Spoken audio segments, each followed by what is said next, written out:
Gadame sike bate abida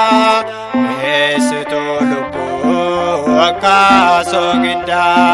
Mirtaa durumaanuu yaada Waaqaa keessa Warqeedhaan faayamtee mirgalma kee teessa Warqeedhaan faayamtee mirgalma kee teessa Gadame sike bate abida Eesitu lubbuu akka soogidda Mirtaa durumaanuu yaada Waaqaa keessa Warqeedhaan faayamtee mirgalma kee teessa Warqeedhaan faayamtee mirgalma kee teessa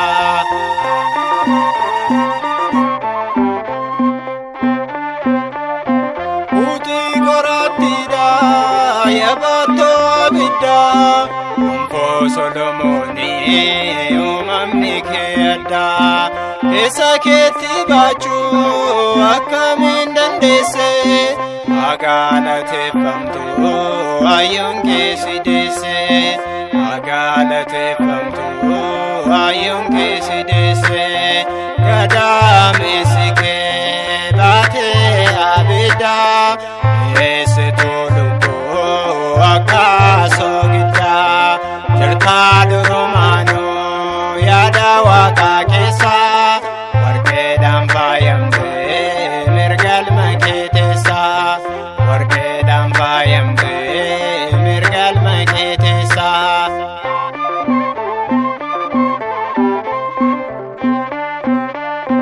Yaa bultoo Waaqayyoo galma qulqulleetti Yoomillee sinaaluu ati harmee kooti Balbala jannataa nu galchuuf dhaabbatta Qulqullootaan miti cubbamaaf kadhatta Qulqullootaan miti cubbamaaf kadhatta Gadame sike bate abidda Eesitu lubbuu akka soogidda Mirtaa durumaanuu yaada Waaqaa keessa Warqeedhaan faayamtee mirgalma kee teessa Warqeedhaan faayamtee mirgalma kee teessa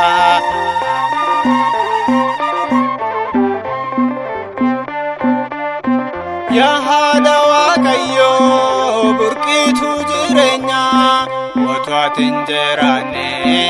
eessaa galmi keenya Abiddi Waaqummaa kan si keessa bulee Diinaa nu garboomse situ nurraa lolee Diinaa nu garboomse situ nurraa lolee Gadame sike bate abidda Eesitu jiru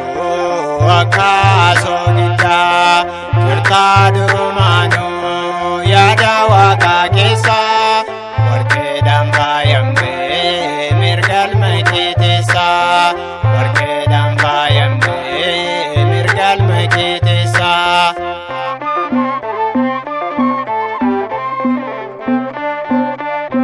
Nyaata Waaqarraa soorattee guddattee Uumaa uumamtoota garaatti nu baatte Ifni bara baraa ba'eera karaa kee Tasalleen dagadhu na waama maqaa kee Tasalleen dagadhu na waama maqaa kee Gadame sike bate abidda Eesitu jiru akka soogidda Mirtaa durumaanuu yaada Waaqaa keessa Warqeedhaan faayamtee mirgalma kee teessa Warqeedhaan faayamtee mirgalma kee teessa Gadame sike bate abidda Eesitu jiru akka soogidda